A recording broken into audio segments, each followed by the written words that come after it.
Alam mo, Sargento, kapag nakikipaglaban ka, kailangan mabilis ka rin dito para hindi ka mauna ng iyong kalaban. Ha? Yan, kaya mo yan? Ha? Ha?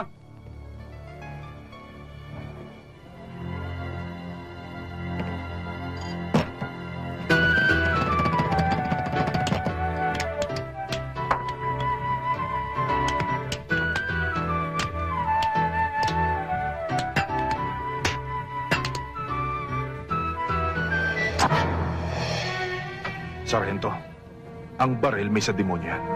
Kaya kung magbibiro ka, huwag mo itututok sa tao. Baka makalabit ng kapwa mo demonyo yan. Bakit ang baril mo nakatutok sa akin? Baka makalabit mo yan. Huwag ka mag-alala. Wala akong kaibigan demonyo.